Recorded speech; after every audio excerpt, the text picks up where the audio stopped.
ಸ್ನೇಹಿತರೆ, ಎಲ್ಲರಿಗೂ ನಮಸ್ಕಾರ. ಎಲ್ಲರೂ ಹೇಗಿದ್ದೀರಾ? ನಾನು ತುಂಬ ಚೆನ್ನಾಗಿದ್ದೀನಿ. ಇವತ್ತು ನೀವೆಲ್ಲರೂ ಕೇಳಿರೋ ಅಂಥ ಒಂದು ನನಗೆ ತುಂಬ ಕಮೆಂಟ್ಸ್ ಬಂದಿರುವಂಥ ಒಂದು ಟಾಪಿಕ್ ಬಗ್ಗೆ ನಾನಿವತ್ತು ವಿಡಿಯೋ ಮಾಡ್ತಾಯಿದ್ದೀನಿ. ಎಲ್ಲರಿಗೂ ಇಷ್ಟ ಆಗುತ್ತೆ ಅಂತಲೂ ಕೂಡ ಅಂದ್ಕೊಂಡಿದ್ದೀನಿ. ಏನಂತಂದರೆ, ಉಪವಾಸ ವ್ರತ ಹೇಗೆ ಮಾಡೋದು ಅಂತ ಹೇಳಿಬಿಟ್ಟು ಕೇಳಿದ್ದಾರೆ. ಈಗ ರಾಘವೇಂದ್ರ ಸ್ವಾಮಿಗಳಿಗೆ ಇರ್ಬೋದು, ಇಲ್ಲ ಬೇರೆ ಯಾವುದೇ ನಿಮ್ಮ ಇಷ್ಟ ದೇವರಿಗೆ ಇರ್ಬೋದು, ನಿಮ್ಮ ಮನೆ ದೇವರಿಗೆ ಇರ್ಬೋದು, ಉಪವಾಸ ಮಾಡ್ತಾ ಇರ್ತಾರೆ.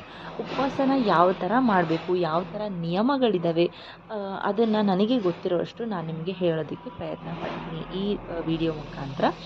ಇಷ್ಟ ಆದರೆ ದಯವಿಟ್ಟು ಒಂದು ಲೈಕ್ ಮಾಡಿ, ಶೇರ್ ಮಾಡಿ ಮತ್ತು ಕಮೆಂಟ್ ಮಾಡಿ. ಏನಂತ ಅಂದರೆ, ನೀವು ಯಾವುದಾದ್ರು ಇಷ್ಟ ದೇವರಿಗೆ ಉಪವಾಸ ಮಾಡ್ತಿದ್ದೀರಾ ಅಂತಂದರೆ, ಫಸ್ಟು ನೀವು ಏನು ಮಾಡಿ ಅಂತ ಅಂದರೆ, ಉಪವಾಸ ಫಸ್ಟು ಮಾಡಬೇಕಾದ್ರೆ ಈ ಎಲ್ಲ ನಿಯಮಗಳನ್ನ ಪಾಲನೆ ಮಾಡಬೇಕಾಗುತ್ತೆ.